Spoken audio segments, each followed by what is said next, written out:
Hello, and welcome back to another episode of Hypothetical. I'm Zeli. One thing that I think is really funny is looking at these pictures over here on these websites and stuff.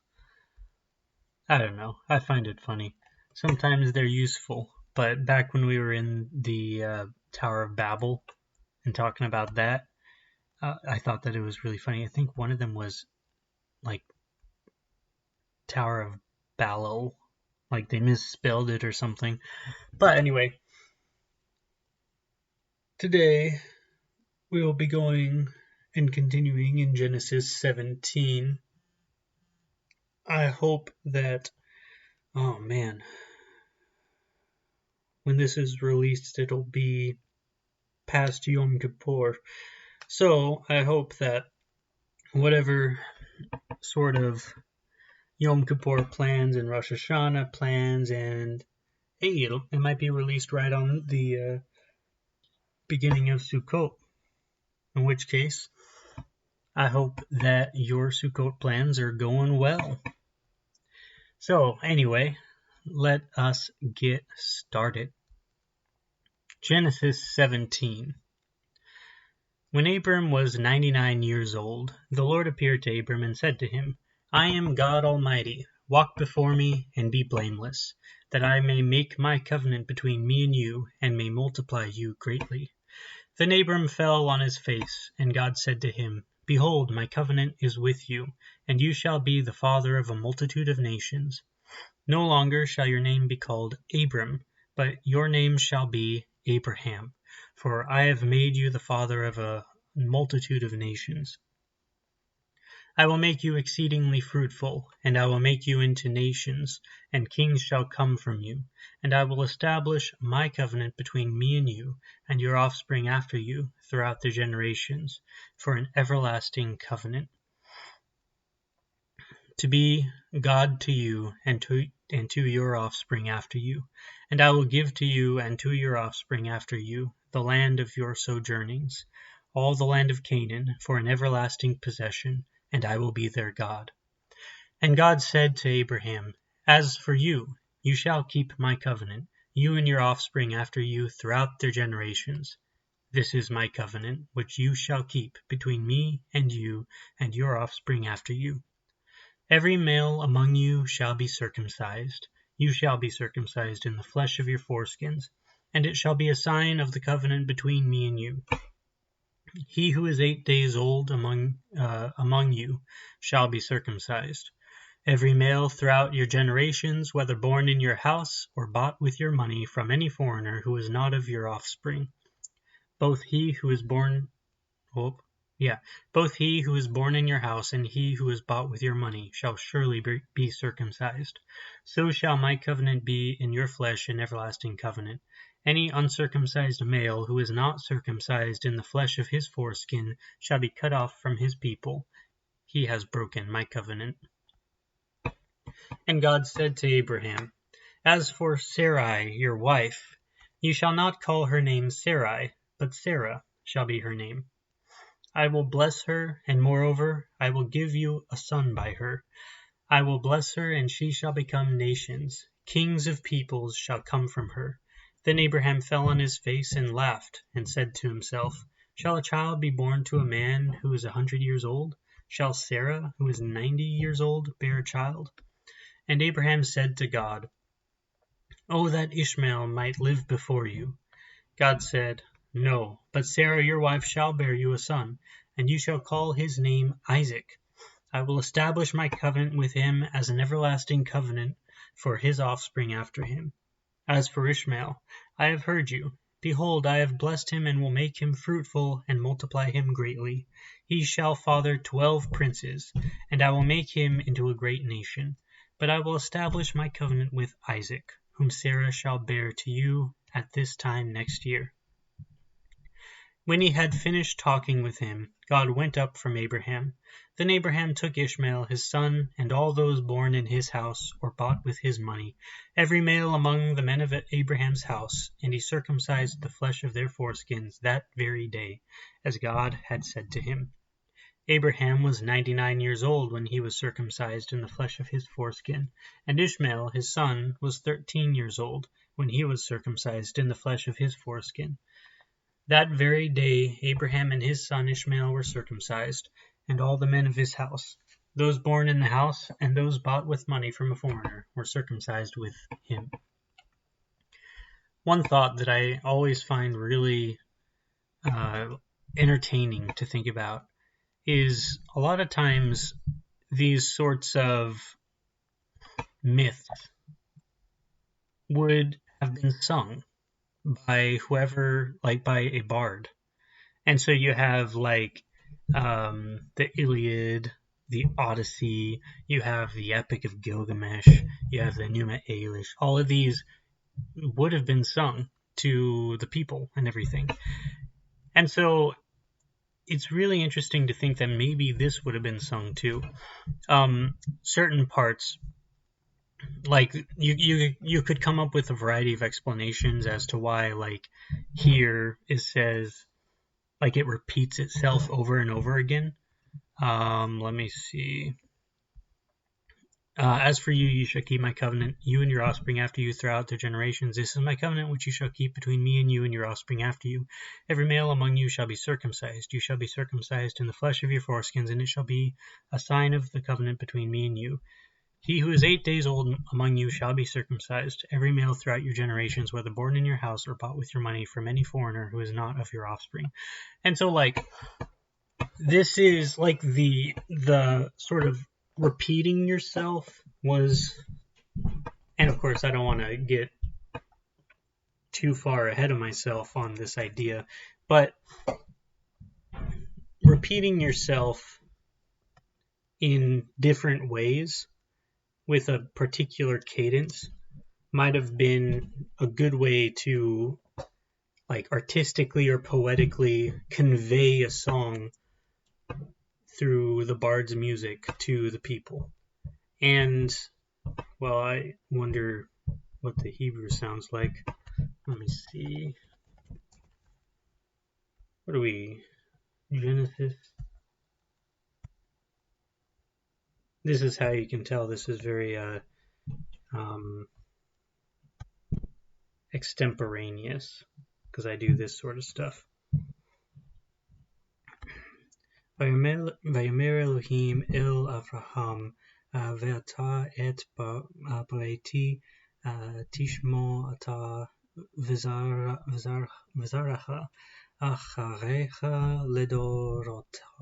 לדורותם זאת בריתי אשר תשמרו ביני וביניכם ובין זרעך אחריך הימול לכם כל זכר. Let me see, one. ויאמר אלוהים אל אברהם ואתה את בריתי תשמור אתה וזרעך אחריך לדורותם.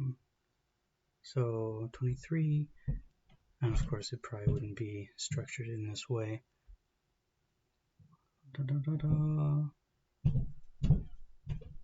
Oh, wait. ויאמר אלוהים אל אברהם ואתה את בריתי תשמור ואתה את בריתי תשמור אתה וזרעך אחריך לדורותם. זאת בריתי אשר תשמרו ביני ובניכם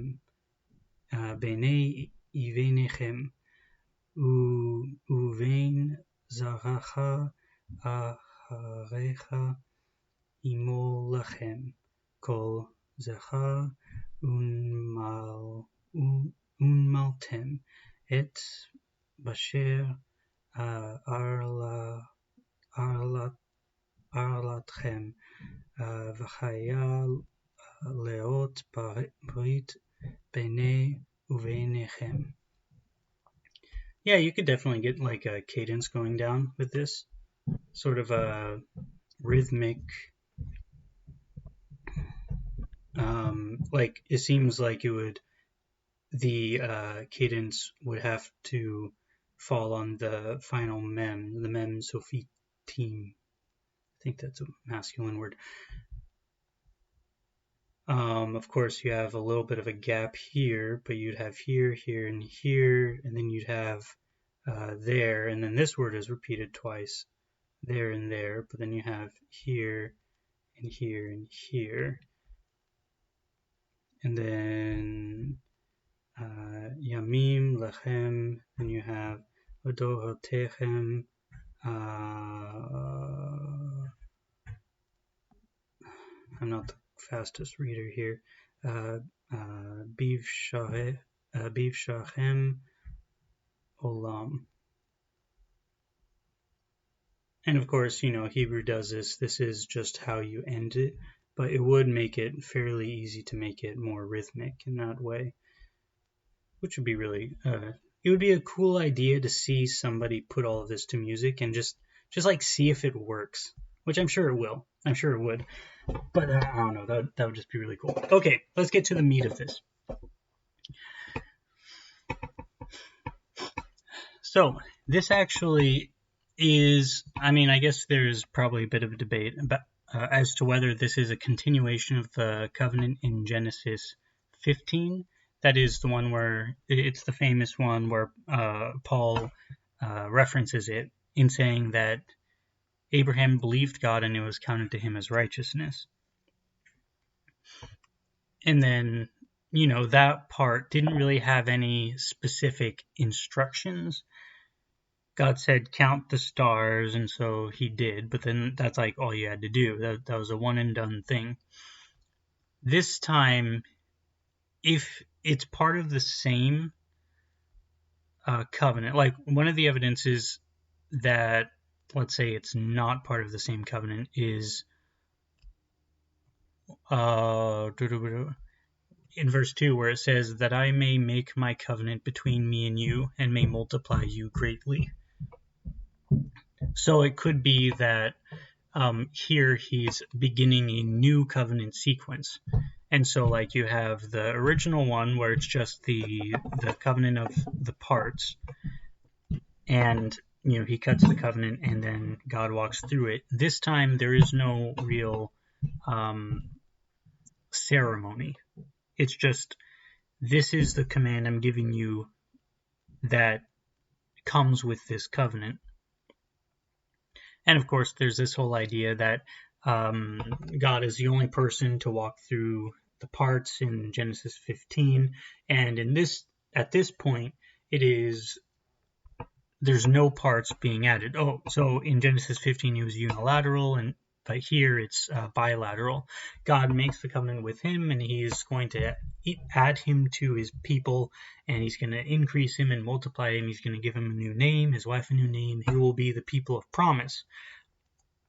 But if anybody does not circumcise themselves or their offspring or the servant that is in their tent,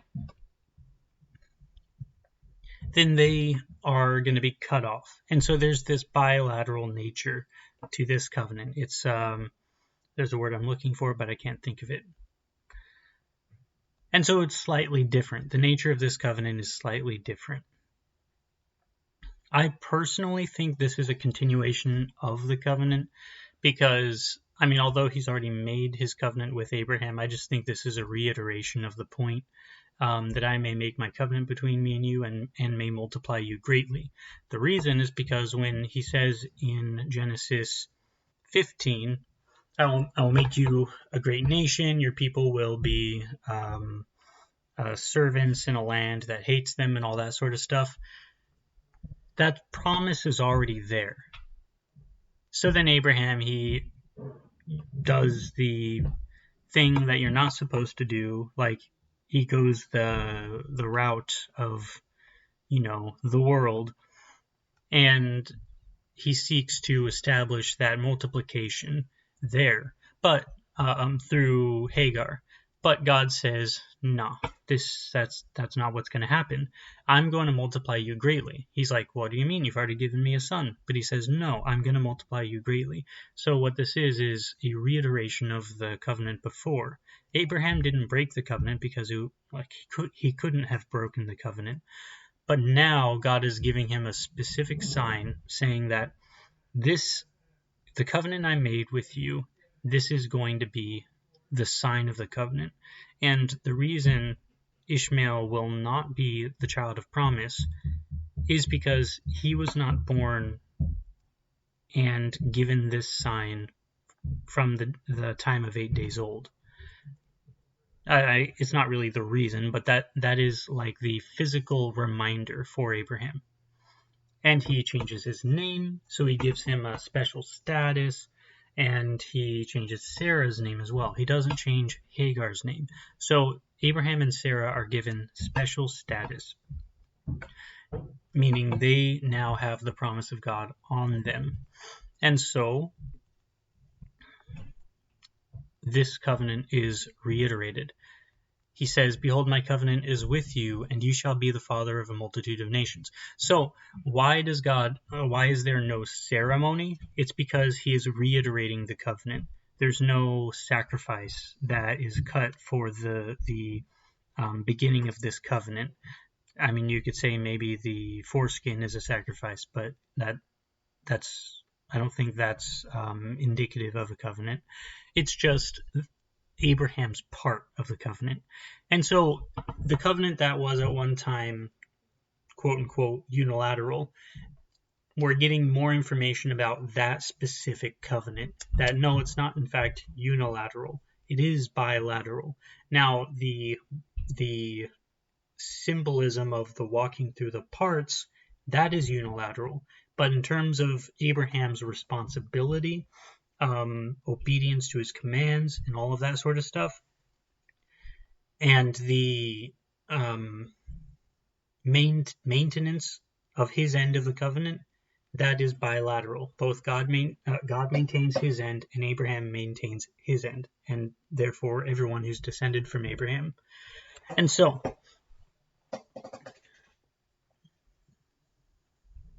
God changes his name from Abram to Abraham, which means father of a multitude, father of many nations, or something along those lines. And then he reiterates his end of the covenant and changes Sarah's name into princess.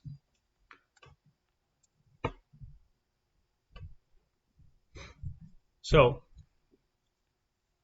and God said to Abraham, as for you, you shall keep my covenant, you and your offspring after you throughout their generations.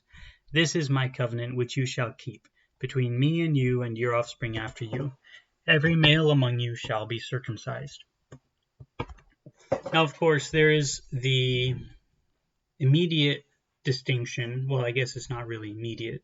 We get the distinction later on. But just because you're circumcised doesn't mean you get to stay within the camp.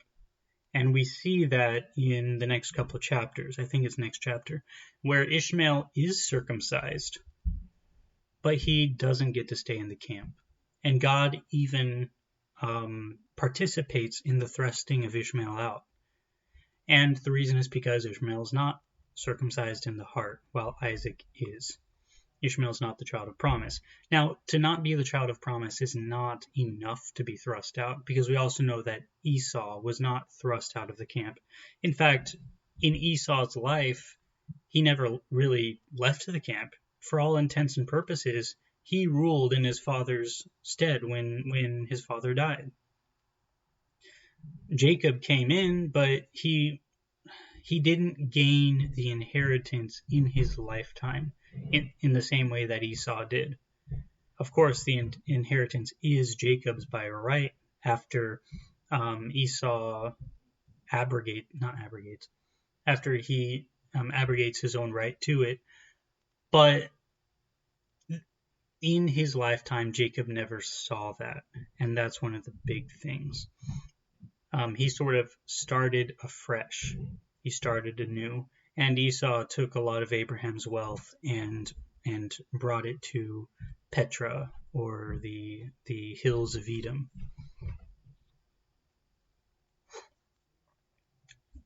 But what that tells us is you need to be circumcised in both the flesh and in the heart in order to be a child of promise.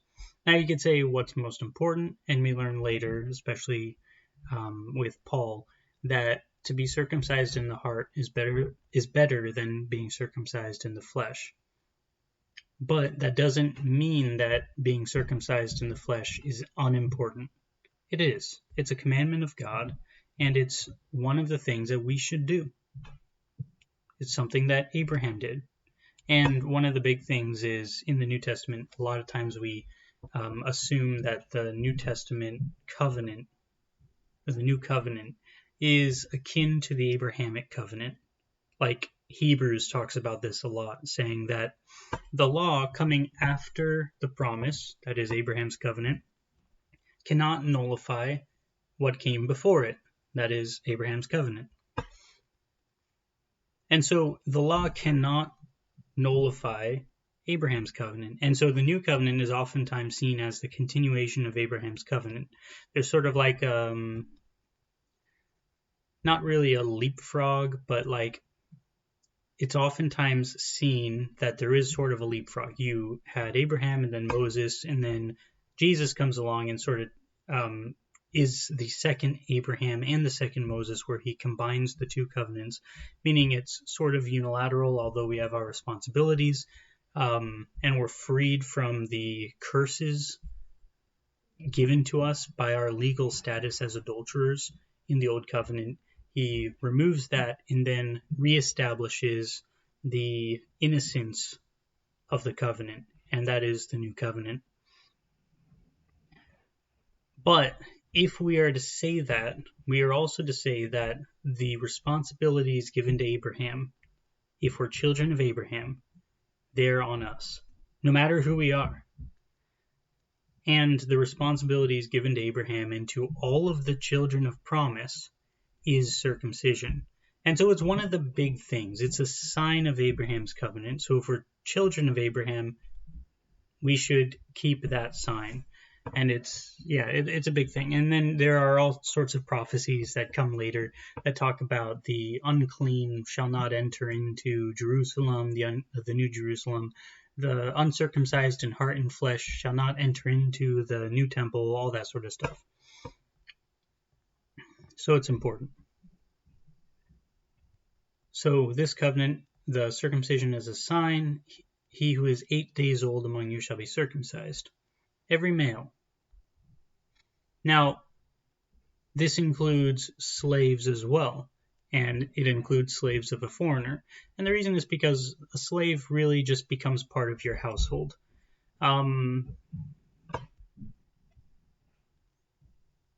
It's not really... So, in America, our slavery was a particularly brutal form of slavery. Like, a lot of times we like to say that all nations throughout history had slaves and everything like that, which is true. And I think the American slavery could have been particularly brutal because it sort of, like, we had a rational system in America that said that all men were created equal. In Abraham's day, in Egypt, in Sumer, they didn't have that. All men were not created equal. You go to some of them, and some men were descended from the gods, and some men were not. Some men were filled with God's Spirit, and some were not, and that sort of thing. So not all men were created equal. In fact, it's sort of a preposterous statement unless you have the Bible saying that all men are created equal. And so the reason that, in my opinion, the reason that American slavery was particularly brutal was because we had the doctrine that all men were created equal. And so in order for us to be consistent with our own doctrine, And for us to keep slaves, you have to downgrade whatever slaves you keep to less than human. And if someone is less than human, then of course you have free reign to do a lot of things to them. Now, of course, you had something akin to that within a variety of ancient systems as well. So in Babylon, this is not one of those instances, but in Babylon, if I remember right, it's been a while since I read the Code of Hammurabi, but in the Code of Hammurabi, of course, slaves were not, they were sort of like second-class citizens, but they were not less than human. And in fact, slaves could have inherited their master's property if the master doesn't provide an heir. And so we saw evidence of that in Genesis 15, where Abraham's saying, this Eliezer is going to be my heir, who is my servant. And God says no. And of course, it wasn't a great thing for a slave to inherit his master's wealth. It was seen as sort of like a shame, but that happened. You did not get that in the South, in America. Go to Egypt, it was a similar thing. Go to the Hittite Empire, and I think you get a bit of a different scenario. Men were definitely less than human, if I remember right, in the Hittite Empire, when they were a slave. And then you go to, let's say, the Vikings. The slave class was seen as the ruling class was seen as descending from the gods. The free class was seen as descended from something else, and then the slave class was seen as descended from animals or something along those lines, or like demons or something. So, you had different systems that were like a bit more brutal. The American one was a matter of cognitive dissonance. You had, on the one hand, we're saying that all men were created equal, and then on the other hand, you had the practice of slavery. So if all men are created equal, how can you own another person if they're just as equal as you? Well, you have that, but then how do you deny that? Well, you don't say that the founders were wrong, but rather you say that they are not human. But then, what if every evidence is pointing to the fact that they are human? They look just like you, albeit maybe a different skin color. They have all the same features. They can talk. They can learn. They can read. For all intents and purposes, like you go to the north and they're based, like there's no real difference between the white northerners and the black northerners in terms of their faculties and all of that sort of stuff. Well, what happens in cases of cognitive dissonance, at least on a personal scale, is you try acting in order to remove the dissonance. And so you get this idea of, okay, well, this is what all the evidence is pointing to. I don't believe that, but all the evidence is pointing to that. So therefore, I'm going to act increasingly in a way that I want to believe. And that's sort of how an individual, this is part of the process of becoming more resonant. So you act increasingly in the way that you want to believe as opposed to where the evidence is going. And then you can either just shut it off or you can accept the evidence.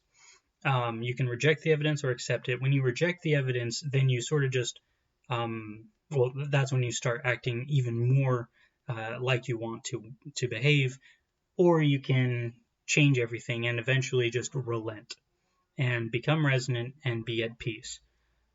In my opinion, what happened with the South was they believed that all men were created equal.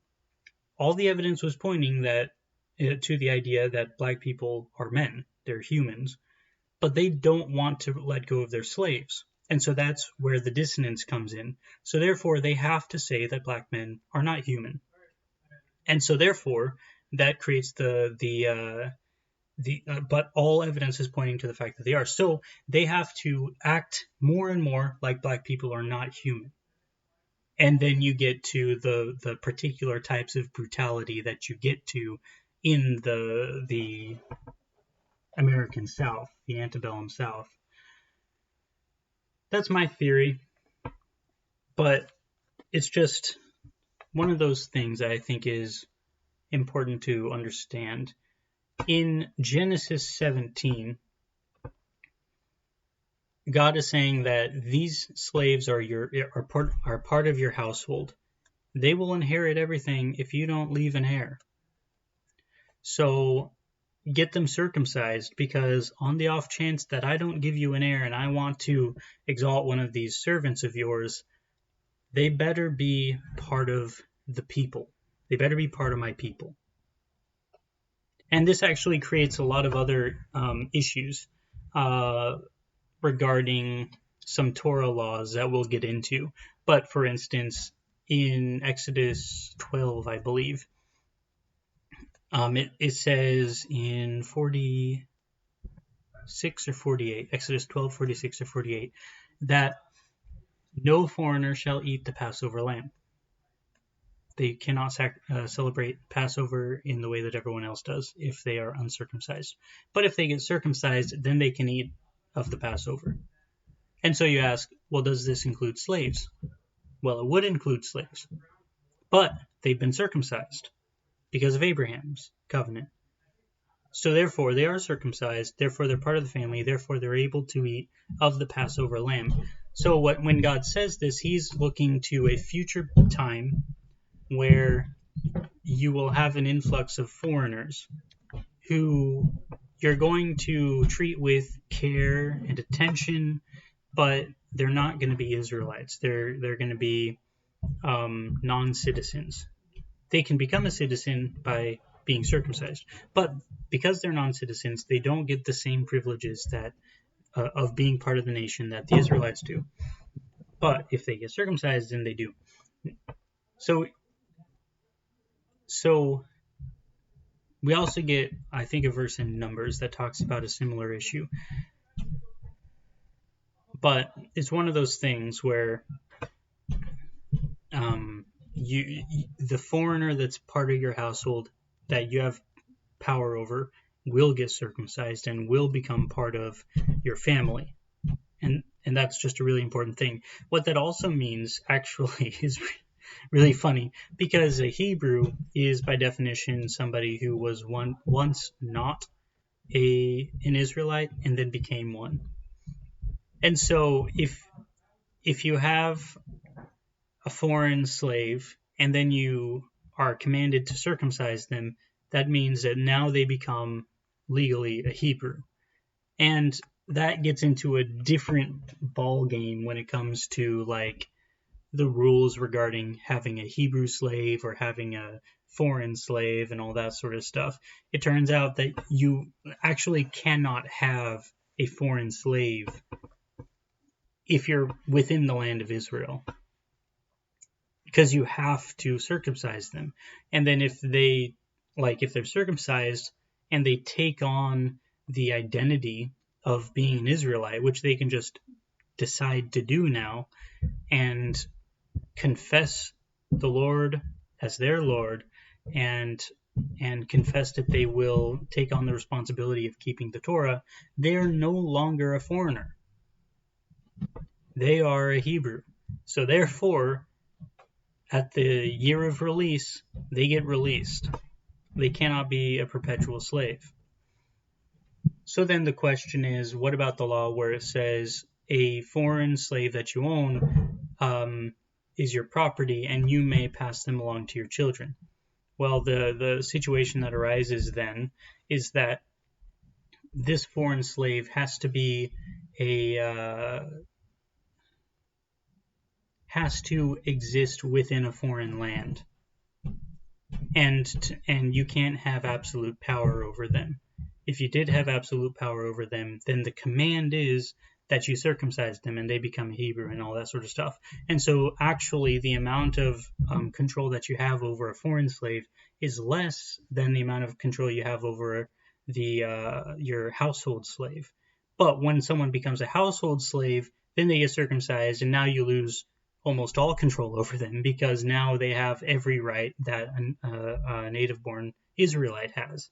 And so, I said a couple episodes ago that if you just follow the logic of the laws in the Torah regarding slavery, then it actually abolishes slavery.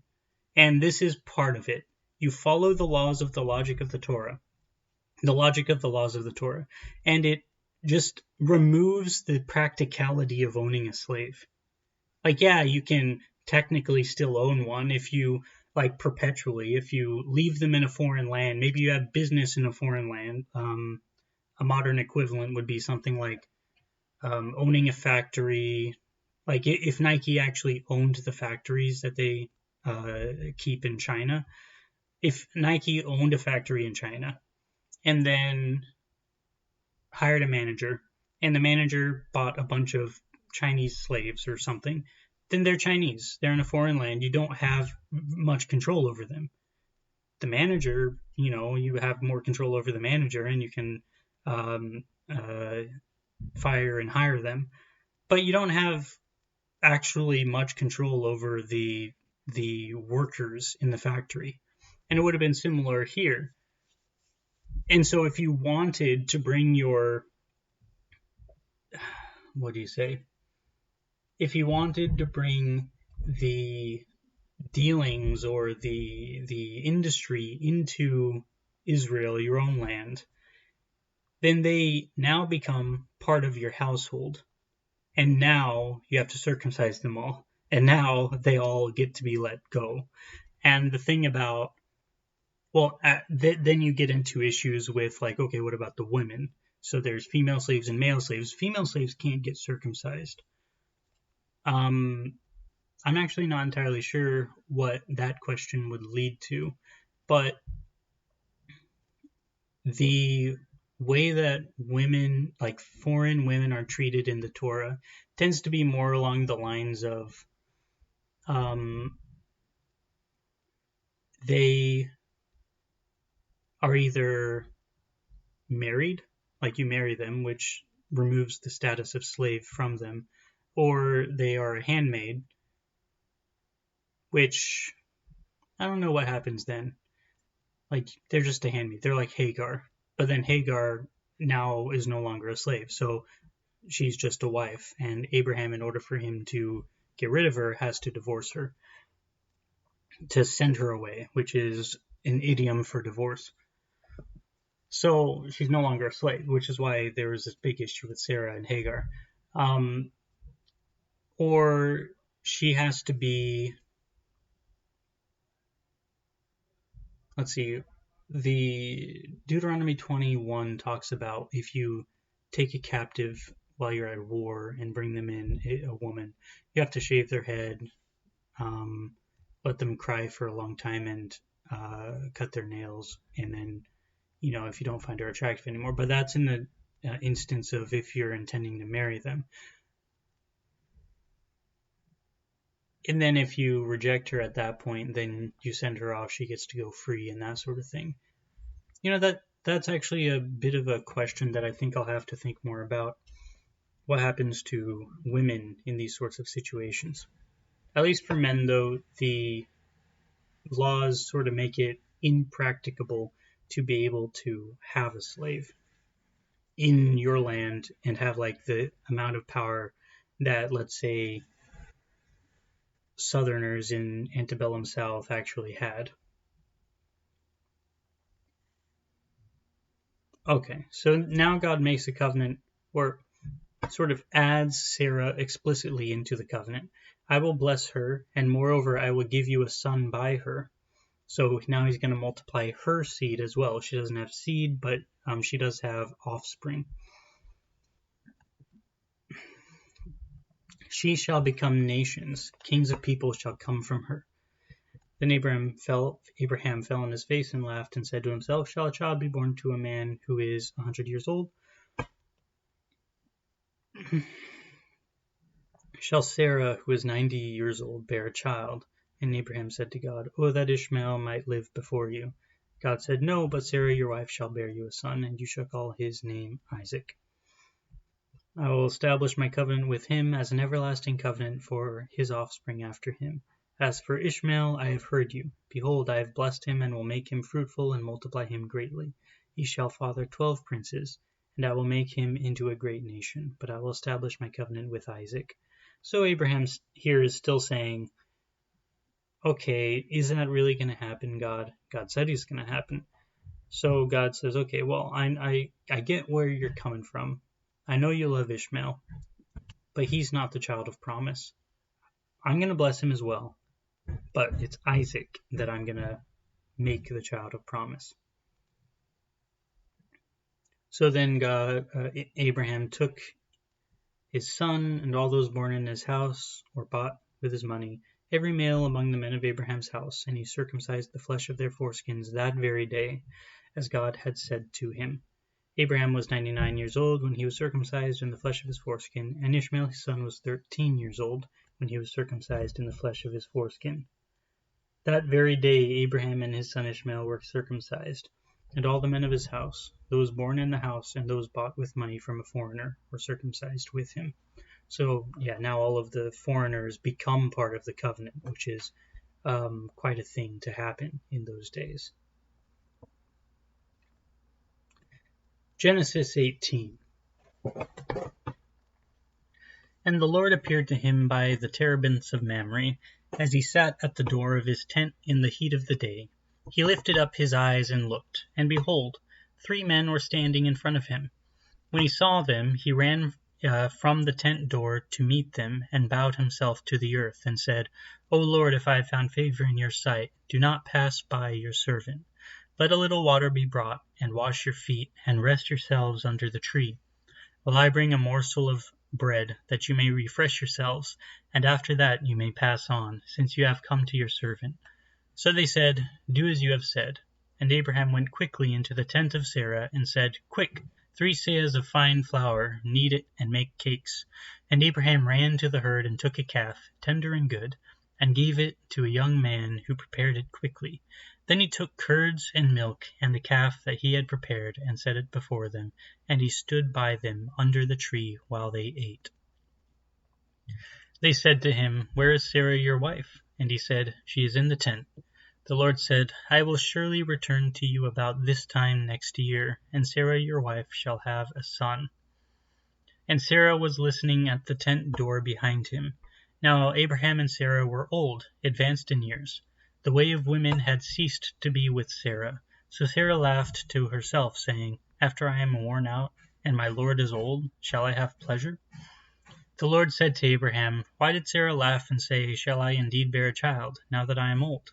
Is anything too hard for the Lord? At the appointed time I will return to you about this time next year, and Sarah shall have a son. But Sarah denied it, saying, I did not laugh, for she was afraid. He said, No, but you did laugh. Then the men set out from there, and they looked down towards Sodom. And Abraham went with them to set them on their way. The Lord said, Shall I hide from Abraham what I am about to do? Seeing that Abraham shall surely become a great and mighty nation, and all the nations of the earth shall be blessed in him. For I have chosen him, that he may command his children and his household after him to keep the way of the Lord by doing righteousness and justice, so that the Lord may bring to Abraham what he has promised him.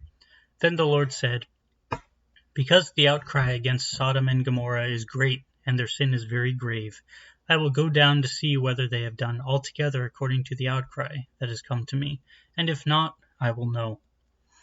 So the men turned from there and went towards Sodom, but Abraham stood before the Lord.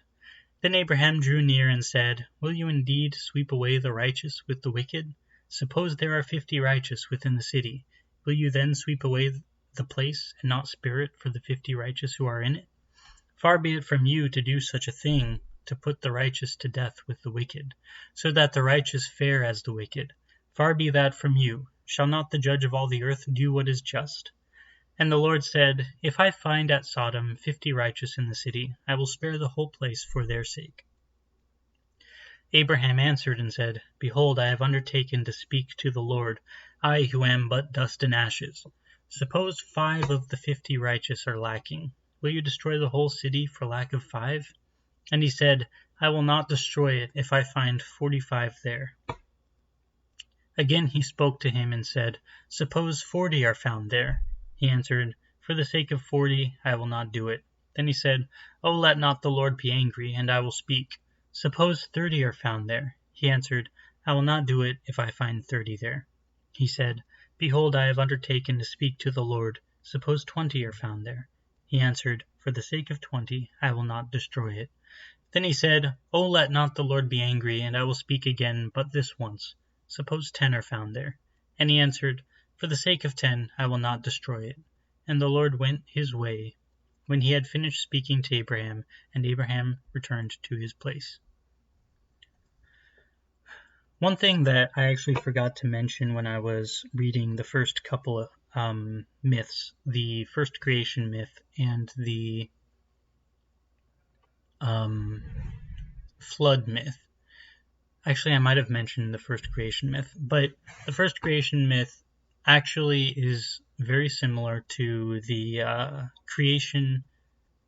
Egyptian creation myth, the first one, where Ptah, which means word, creates everything by his breath, so to speak, and then he creates the elements that he then, like the other gods, that he then commands to create everything else.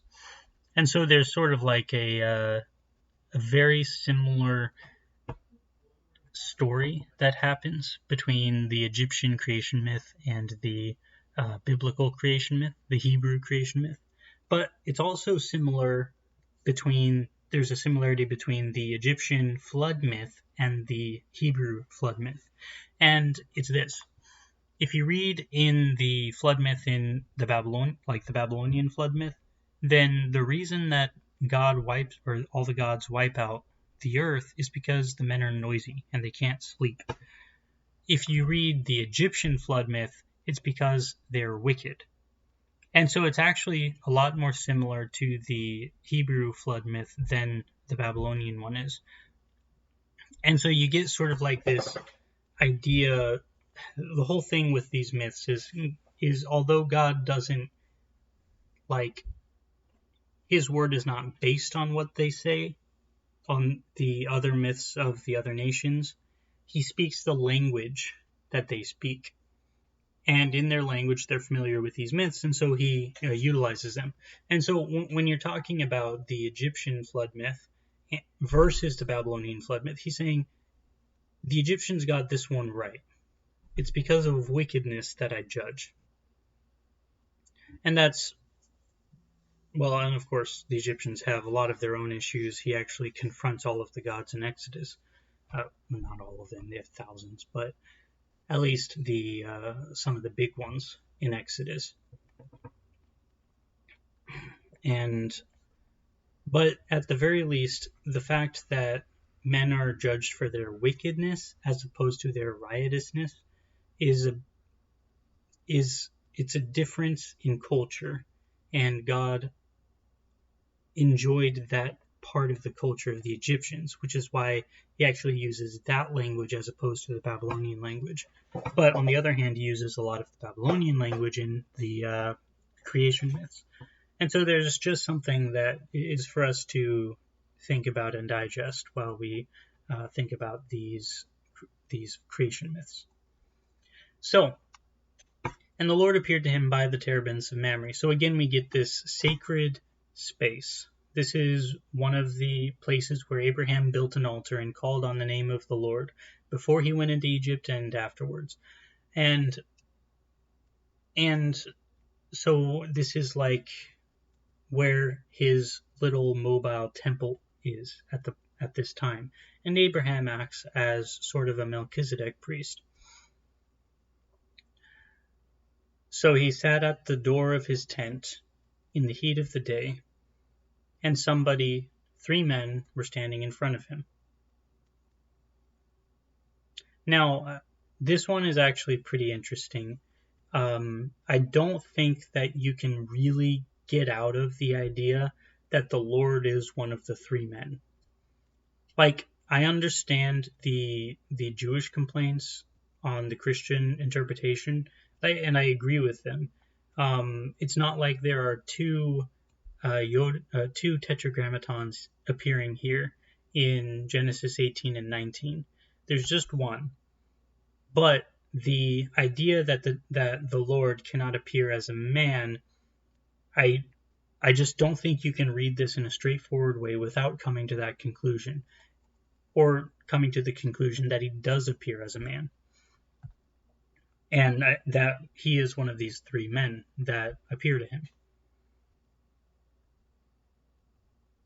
Or it could even be that the Lord appeared to him by the oaks of Mamre in the form of three men. But I think that two of the men were actually angels. So you get the idea of, you have the two cherubim who are his, the ones that carry his throne. And then you have the Lord coming to him. And then, of course, Abraham understands who this is. He says, "Oh Lord," but he calls him actually Lord, my Lord, Adonai, as opposed to a tetragrammaton. So, again, he doesn't know the name of the Lord, because we get from a later book in Exodus that God didn't actually reveal himself as the tetragrammaton to Abraham. But he does understand that the Lord is his Adonai. He is his own master, and he is therefore a servant. And he says, "If I have found favor in your sight, do not pass by your servant. Let a little water be brought, and wash your feet, and rest yourselves under the tree."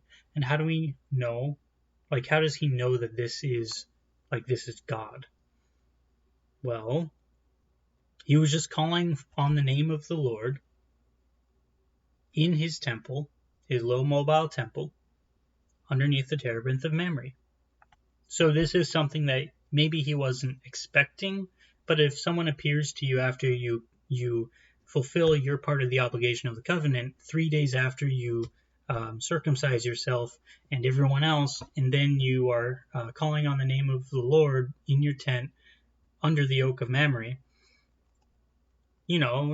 someone appears to you and you're like, okay, this is the Lord, this is God.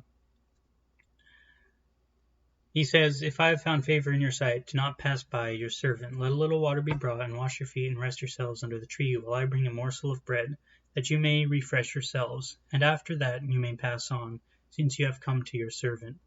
So they said, "Do as you have said." And Abraham went quickly into the tent to Sarah, and said, "Quick, 3 seahs of fine flour, knead it, and make cakes." And Abraham ran to the herd, and took a calf, tender and good, and gave it to a young man, who prepared it quickly. Then he took curds and milk, and the calf that he had prepared, and set it before them, and he stood by them under the tree, while they ate. Now, this gets into a matter of halakha. So, you have the idea of, like, repeatedly throughout the Torah, you shall not boil a kid in its mother's milk. You have 3 instances of this.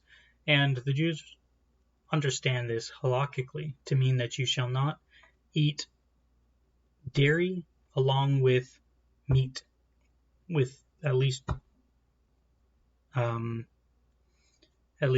cattle sort of meat. So cows, lambs, rams, all deer, etc. Those do not mix with milk. And there's a few other things that come with it. You have to wait 6 hours between eating meat, from eating meat before you can ingest milk or dairy. But if you eat dairy, you can eat meat basically right afterwards. And the idea to the ancient rabbis was that milk goes down faster, or dairy goes down faster, so it really won't touch in your system. And that sort of thing, which, I'm not entirely sure if that's true. But, that's the idea, and that's a halakha. At the very least, you do not serve them together. You prepare them in different kitchens and all that sort of stuff. Abraham was wealthy. Perhaps he had separate kitchens. But, actually, it is the case that you don't prepare meat and dairy if you work in a farm. Like, you typically have, like, a slaughtering house, and then you have a dairy house. The milk is prepared in a special way. You have to filter it after you extract it from your dairy cow. So you filter it, and then you go through a process of, like, homogenizing it, not in a sort of not in the way that we normally do today, but you at least homogenize it. Maybe you boil it. You do whatever you have to do, and that's all prepared in its own tent. And then you would have meat, and that's all prepared in its own tent. You have the hearth that you prepare the meat in. You either boil it or you do whatever. In this case, we're not entirely sure what they do, but maybe you have a single kitchen where you bring them together and make them, but that's not necessarily what you would have done, because again, you make butter in its own little area, and you make milk in its own little area, and then you prepare the meat in its own little area if you are like an ancient farmer. And then if you are to prepare them as a single dish, then you bring them all together. But at the very least, they're all prepared separately, unless you make a point to prepare them together. In this case, then he took curds and milk and the calf that he had prepared and set it before them. I wish I was... Okay. So you have 2 items here. Curds and milk. Well, 3 items. Curds and milk and the calf. So you have those 3 items and set it before them. And so you sort of get the idea that because set it before them is singular here, like the translator could have said set them before them, in which case you could you get the impression that they were all set independently of each other. But if it says set it before them, my understanding would be that the curds and milk and the calf were all presented to them together. So that would be halakhically wrong to do. And he stood by them under the tree while they ate. Now, there could be a variety of... I mean, unless you just consider the meal as a whole, like maybe in those days you'd have a meal that lasted like 2 hours or whatever, and then of course while the calf is being prepared, you bring the milk and the curds and you eat that and everything, and then you'd be done with the milk and the curds before the calf actually gets there, which I guess I could see that. But the rabbinic explanation is that that's actually what he did. He brought the curds and the milk as sort of like an appetizer or a refresher, then of course probably brought them water and everything like that. And then when the calf was ready and it was baked or whatever, then he brought it to them.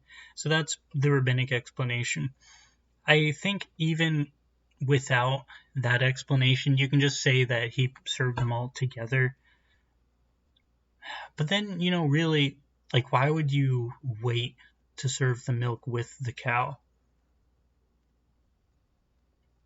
Like, in all reality, he took a young calf, it was butchered on the spot, and then skinned and prepared. That takes, like, maybe a couple hours. Because then you have to hang it, you have to drain it of blood, you have to salt it, you have to cut it into pieces, and then, like, cook it. And that all happens afterwards. And then you serve it. And that takes a while. And so, I think the best explanation is just that while all that's going on, he gives him the appetizer of curds and milk. I mean, and then, of course, that's all truncated into a single phrase. But this seems like the best explanation of what would have happened. I guess you could say that he would have waited to give them the curds and milk the, 2 to 4 hours that it would take to actually prepare the calf. But that doesn't seem like... It just doesn't seem like something that you would do. I don't know. I think that probably the explanation I'm going to take is that he actually served the curds and milk as an appetizer, and then they were probably long gone before the calf was actually presented. That's my explanation. That's what I'm sticking to. But the idea is not like, I don't really want to create an apologetic for the typical halakhic understanding of the separation of meat and dairy. I don't really care that much about, like, that here, because even if you have a later ruling saying that you should separate between the meat and the dairy, in all of the halakha that follows that doesn't, like, this verse would not matter, because that's a later ruling. And you have a bunch of stuff that Abraham does that is actually not up to snuff, like giving his wife to Pharaoh, for instance. You wouldn't say that that was like a particularly good thing for him to do, and Moses later actually tells him not to do that. But then you also have sending away Hagar. That's not something you're supposed to do according to the Torah. Maybe he had a particularly good reasons. Hagar wasn't righteous, Ishmael wasn't righteous, so he was probably going to pass over Ishmael anyway. And then to prevent resentment, he sends them away to create their own settlement or something along those lines. But he actually does things that would be halakhically wrong. And so even if he does something halakhically wrong here, it doesn't really matter. It doesn't affect the halakha, actually, which is something that comes later that is authoritative to later Jews and may not be authoritative to Abraham, because Abraham is sort of in the primordial nation. All of the halakha don't apply to him because they don't exist yet. Like, maybe they exist in an ideal state, but they have not been given to him yet. So he has done everything that has been revealed to him, and then later revelation reveals that those particular halakha need to be separated and all that sort of stuff, perhaps. Either way, Genesis 18:8 is not evidence against the halakha, because they're categorically different. This is a descriptive text, while the halakha is prescriptive, first of all. Now, you can say that the descriptive text can influence the prescriptive text, which, it actually does, according to case law and that sort of stuff. But at the same time, you don't do everything that Abraham and the patriarchs do. They don't get everything right. They're not perfect, in other words. They might be righteous, but they're not perfect. And so there's a big difference there. And I think this is probably one of those instances. I mean, I'm very much a traditionalist, and I think we should keep as many of the traditions as possible, given our office. And, but I don't think that they're on the same level of law and all that sort of stuff as God's law. But they are authoritative in their own right. And so when you have the rabbinic explanation, like, they do try to grapple with this text, I don't really think it's necessary to do that. But also at the same time, my explanation, I just don't see it. I don't see how you could come to another conclusion. Like Abraham was a rancher. He wasn't a farmer. So he wasn't going to give them a salad. He gave them curds and milk as an appetizer. Anyway, so that's a halakhic discussion, which actually would be more relevant way later. Not even, we wouldn't even touch that too much when we are talking about the Torah, because it's not entirely certain that all of the halakha are presented in the Torah or revealed in the Torah. Like, you get the Constitution in the Torah, and then what we're supposed to do is create further rulings to make the law more exhaustive. Like, that's actually a function of the Torah, not an aberration. So anyway, that comes later. Then the men set out from there, and they looked down towards Sodom. And Abraham went with them to set them on their way. The Lord said, "Shall I hide from Abraham what I am about to do?" So now you can still sort of get an idea, like at this point, you can say they are distinct people, the Lord and the men. At this point. So he continues, seeing that Abraham shall surely become a great and mighty nation, and all the nations of the earth shall be blessed in him, for I have chosen him. That he may command his children and his house. Hang on, wait. I have another question. 18. Let's go to 18. No. Why is this doing this? Okay, I'm going to go down. Okay. 18 verse...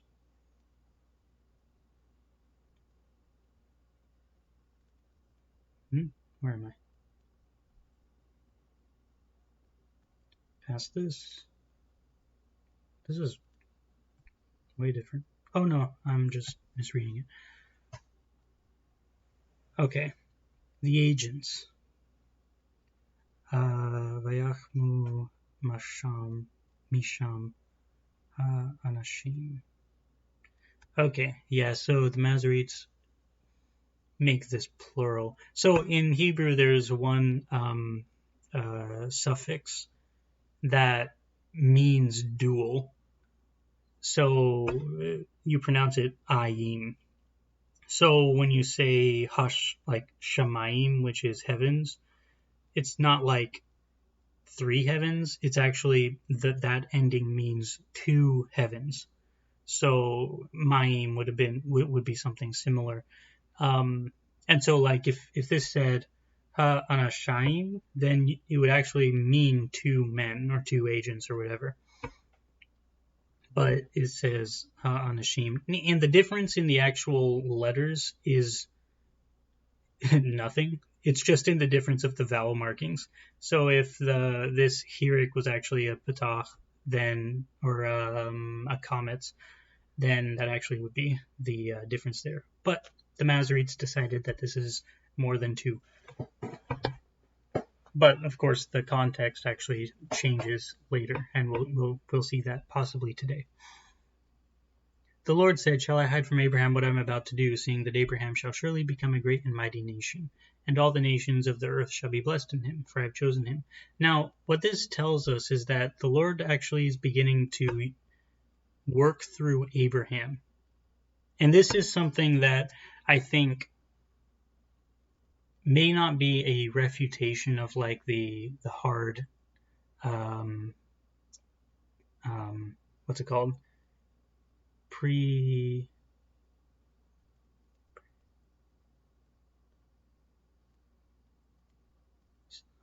Calvinists, whatever their thing is, lack of free will ideology. Shall I hide from Abraham what I am about to do, seeing that Abraham shall surely become a great and mighty nation, and all the nations of the earth shall be blessed in him?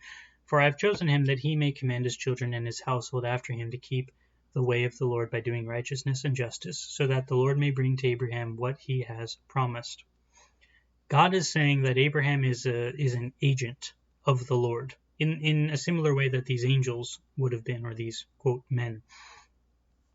He's saying that Abraham is going to be God's vehicle for blessing all of the nations.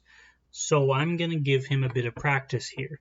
Let's see how well he does when I tell him I'm going to destroy Sodom and Gomorrah. And Abraham does not, he does not,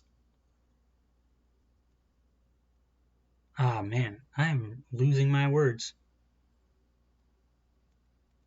He does not disappoint God.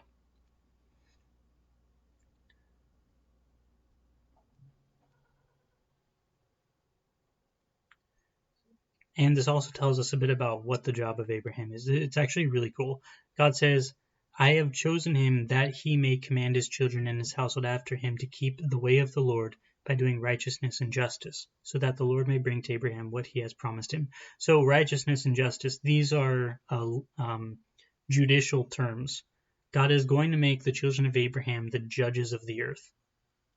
And how do we know that? Well, Abraham calls God the judge of all the earth. So the entire context of this passage is judicial. And you see Abraham acting as like the advocate of Sodom and Gomorrah, which is why Abraham is put in the Melchizedek category here, because the Melchizedek is the advocate of the world.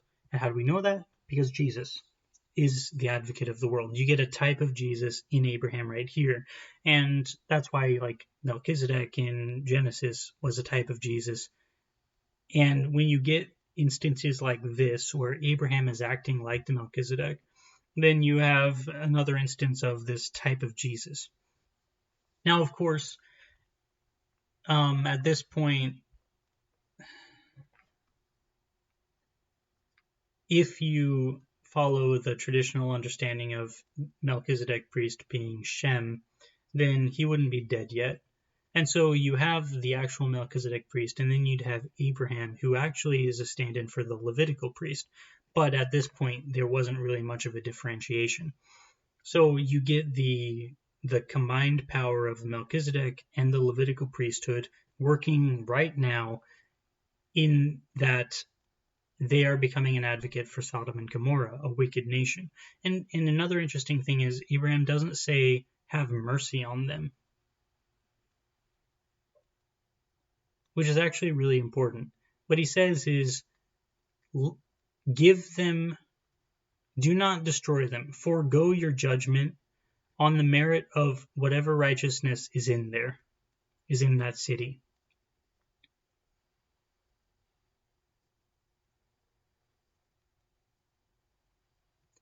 And this is what God defines, at least on a human level, as keeping the way of the Lord by doing righteousness and justice, so that the Lord may bring to Abraham and what he has promised him. The idea of doing righteousness and justice and keeping the way of the Lord is by advocating for those people who are wicked, by making sure that we are putting God to the test, to like, so that he doesn't go against his own character by destroying a particular nation, even though it has righteous people within it, and destroying the righteous with the wicked. So then he continues and says, because the outcry against Sodom and Gomorrah is great, and their sin is very grave, I will go down to see whether they have done altogether according to the outcry that has come to me, and if not, I will know. Now, here's another thing. God says, I will go down to see whether they have done altogether according to the outcry that has come to me. And so you get this idea. God is going to Sodom and Gomorrah. That's important later. So the men turned from there and went toward Sodom, but Abraham still stood before the Lord. So there's this question. Are 3 men going down toward Sodom? And Abraham is talking to this, like, he's just in his trance talking to the Lord? Or did 2 men go to Sodom, the 2 cherubim, and God is talking to the 3rd man, the Lord, in a human form? Then Abraham drew near and said, will you indeed sweep away the righteous with the wicked? Suppose there are 50 righteous within the city. Will you then sweep away the place and not spare it for the 50 righteous who are in it? This is the important part. Far be it from you to do such a thing, to put the righteous to death with the wicked, so that the righteous fare as the wicked. Far be that from you. Shall not the judge of all the earth do what is just? Now there's this idea in Christianity that the just thing for God to do is to just blow up the earth because of all the wickedness. Every single human is wicked, and therefore every single human deserves death. Now, of course, it's true that in the grand scheme of things, we all deserve death, quote unquote, but there are actually righteous people who trust in the Lord, even before Jesus, who God has deemed righteous because of their faithfulness to what God has revealed to them. And it would be unjust to destroy them along with the wicked, to give them the same fate that the wicked do. Now we know where the wicked go. That's like whatever you believe, it's not the good place, it's the bad place. And in this instance, it's symbolized by the destruction of Sodom and Gomorrah in fire and brimstone and turning to salt. So the wicked go to that place, but the righteous, and Lot, you would not really consider Lot like a particularly righteous person, but God saves him because he is righteous. So, you get this strange definition here, but it's because Lot operates within the framework that God has given him and in the revelation that God has given him. God saves him because he's righteous. He's not righteous enough to save the city. He hasn't gotten souls like Abraham might have. But he's righteous enough not to receive the same fate that the wicked do. And this is important because I think a lot of times we think of righteousness in this very rigid, dogmatic, traditional Christian view a lot of times. But this particular passage challenges that to some degree. There are righteous people, and they do not deserve the same fate as the wicked. For the Lord to sweep away the righteous with the wicked is considered unjust, and therefore against God's character.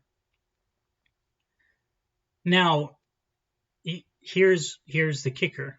When Abraham says this, God could have said, "You don't understand, Abraham. No one is righteous, not one." But he doesn't say that. "If I find at Sodom 50 righteous in the city, I will spare the whole place for their sake." He's saying, okay, I accept your premise, and if I find 50 righteous, I'm going to spare the whole place. And then they go down. Of course, Abraham is doing this with a bit of,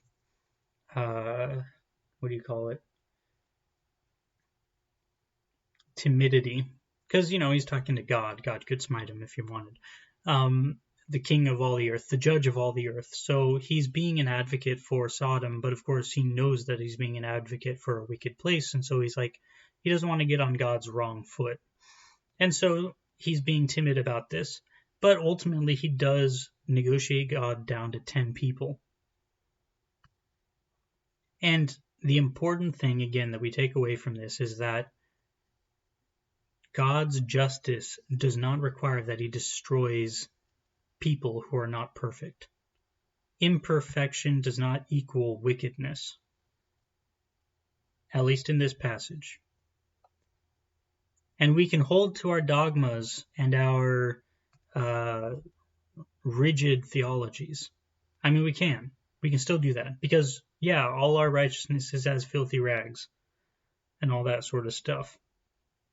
That's true. But God, although he views us as adults and responsible agents, he understands the difficulties of being human as well. And he understands that, some people do their best with what he has given them. And if you do your best with what he has given you, if you have faith in him, if you don't act perfectly, but you're trying really hard, like as hard as you can, to live up to his expectations, although his expectations are perfection. And maybe you don't have a Bible. Maybe, there are a lot of people out there that don't have Bibles, but God has revealed himself to them in some way. And he understands that. They have not seared their heart with wickedness and malice and hatred towards his people. He understands that. And only he is the judge of all the earth. It is our job not to rain condemnation on them, but to pray for God to save them and to treat them as righteous as opposed to as wicked. That is our job as children of Abraham. It's our job to ask for God to give Sodom, of all places, a little bit of grace because maybe there are 10 righteous people in it. That's the job of an intercessor. That's the job of the opposite of that job is is Satan, which means accuser. It's not our job to accuse, but it's our job to intercede, to advocate for. That's why the Holy Spirit within us is called the advocate. And the Holy Spirit's work within us advocates for people, just like Abraham. And so the hope then is that we will fulfill our duty. Well, I hope you have enjoyed this. I got through 2 chapters. So, yeah, have any questions, comments, concerns, or whatever, put them underneath this video. Have a good day.